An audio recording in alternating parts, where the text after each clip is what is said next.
আজকে কর্মী সম্মেলনের মঞ্চে উপবিষ্ট সম্মানিত সভাপতি, বাংলাদেশ জামাতে আমির ডাক্তার শফিকুর রহমান সহ সকল জামাত শিবিরের নেতৃবৃন্দকে আমি আদাব এবং সনাতন ধর্মাবলম্বী সকলকে আমি নমস্কার দিয়ে আমার সংক্ষিপ্ত বক্তব্য শুরু করছি।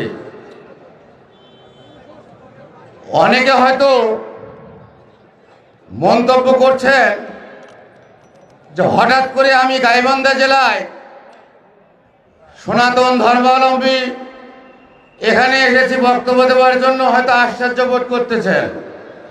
আমি দীর্ঘদিন যাবৎ বাংলাদেশ জামাতে ইসলামীকে সমর্থন করি এবং ভালোবাসি।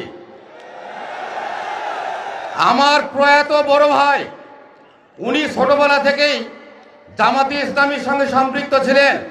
উনি আজ 10 বছর যাবৎ উনি মৃত্যুবরণ করেছেন। তার পরবর্তী হালটা আমি ধরে আছি এই জামাতে ইসলামীকে। আমরা হিন্দু সম্প্রদায়ের ব্রাহ্মণ পরিবারের সন্তান। আমার নাম শ্রী মিলনচন্দ্র ভট্টাচার্য, ব্রাকেটে ঠাকুর।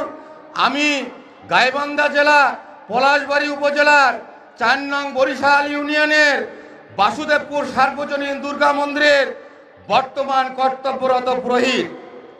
এবং সাগাটা ফুলছড়ি উপজেলা যারা এসেছেন, আমি 2008 সাল থেকে 11 সালের 11ই নভেম্বর পর্যন্ত ভরতখালী কালী মন্দিরের পুরোহিত ছিলাম। আমি দীর্ঘদিন রাজনীতির সঙ্গে আমি জড়িত। আমারই ইউনিয়নের আপনারা জানেন সেই 2014 সালে আমাদের বর্তমান 4 নং বরিশাল ইউনিয়নের জামাতে আমির শামীম প্রধান ভাই, তার সঙ্গে আমি একসঙ্গে জামাতে ইসলামী কাজ করি। শুধু এই কাজ করতে গিয়ে আমি আওয়ামী লীগের চেয়ারম্যানের হাতে নির্যাতিত এবং এখন পর্যন্ত আমি গাইবান্ধার কোর্টে আমাকে হাজিরা দিতে হয় এবং আমি 4 দিন জেল কেটেছি। এটাই আমার পরিচয়। এখন আজকে আমি কেন জামাতে ইসলামীকে ভালোবাসি এটা তো আপনাদের শোনা দরকার। আমি একটি জিনিস জানি যে আমরা হইলাম ধর্মযাজক। যাদের মধ্যে ধর্ম জ্ঞান বিবেক বুদ্ধি আছে তারা কখনোই অন্যায় অবিচারে যেতে পারে না। এই জন্যই আমি ধর্মীয় সংগঠনকে প্রাধান্য দিয়ে আমার বংশধরকে আগামীতে এই ধর্মপরায়ণ জামাতে ইসলামীকে সমর্থন করার জন্য আমি বারংবার আহ্বান করে যাই। আমি গাইবান্ধা জেলার সনাতন ধর্মাবলম্বী সকল হিন্দু সম্প্রদায়কে জাগ্রত হওয়ার জন্য আহ্বান করছি। ইতিপূর্বে আপনারা যে একটা ইতস্তত ভোট করতেন, হয়তোবা জামাতে ইসলামীতে আপনারা ভোট দিতে চাইতেন, দলে যাইতে চাইতেন, কিন্তু অনেকে বিশ্বাস করতো না যে এরা সবাই আওয়ামী লীগ। কিন্তু আজ কিন্তু সেই দিন আর নেই। আওয়ামী লীগ 1971 সালের পর থেকে আমাদেরকে শুধু নির্যাতনে ব্যবহার করেছে, কিন্তু কোনো হিন্দু কিন্তু আওয়ামী লীগের কাছে থেকে কিছু পায় নাই। এই আওয়ামী লীগ আমাদের ঘাড়ে বন্দুক ফুটাইয়া তারা এই দেশের অর্থ লুট করে বাইরে নিয়ে গেছে। আর আমরা হিন্দু সনাতন ধর্মাবলম্বী যারা, তারা আছি একদম নির্যাতিত অবস্থায়। আপনারা জানেন, আমি হিন্দু সনাতন ধর্মাবলম্বীকে অবগত করতে চাই, এতই যদি আমাদের হিন্দু সম্প্রদায়কে আওয়ামী লীগ ভালোবেসে থাকে, এই 2014 থেকে 17 সাল পর্যন্ত অর্ধশতাধিক মন্দিরের পুরোহিতকে হত্যা করা হয়েছে।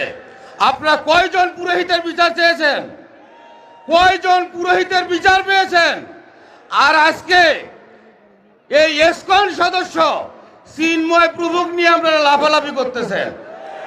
এই চিন্ময় প্রভু ইসকন সদস্য যারা আমাদের হিন্দুদের মধ্যে বিভেদ সৃষ্টি করেছে।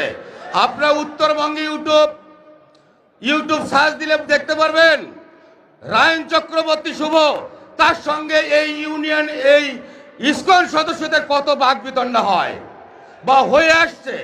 আমাদের সনাতন ধর্ম সৃষ্টি হইতে শ্রাদ্ধ ছিল, এই শ্রাদ্ধের মধ্যে বিভেদ সৃষ্টি করেছে, পূজা পার্বণে বিভেদ সৃষ্টি করেছে, আর আজকে তারই পিছনে আপনারা লাফালাফি করেন। আর যারা হিন্দু সম্প্রদায়ের পুরোহিত ব্রাহ্মণ মারা গেল, তা নিয়ে তো আপনারা কোনোদিন আন্দোলন করেন নাই।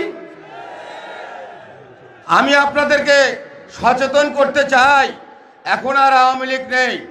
আপনারা দেখেছেন গত দুর্গাপূজা তথা 5ই আগস্টের পর যেভাবে এই বাংলাদেশ জামাতে ইসলামী আমাদের হিন্দুদের নিরাপত্তার জন্য এগিয়ে এসছে, আমি তো মনে করি 100 বছরেও কোন দল হিন্দুদের জন্য এইভাবে নিরাপত্তা দিতে পারে নাই। এই দৃষ্টিকোণে ইতিপূর্বে আমাদের পূজা পার্বণ ধর্মীয় অনুষ্ঠান করতে গিয়ে পুলিশের অনুমতি নিতে হয়েছে, পুলিশ পাহারা দিতে হয়েছে। এইবার আমাদের কোনো মন্দিরে পুলিশের প্রয়োজন হয় নাই। আমি চাই যে আজীবন আমাদের বাংলাদেশের জামাতে আমির ডক্টর শফিকুর রহমান, আমি মনে করি উনি সম্ভাব্য প্রধানমন্ত্রী। উনি যদি এই দেশের দায়িত্ব পেয়ে যায়, আমরা আজীবনের জন্য কোনো নির্যাতিত হব না।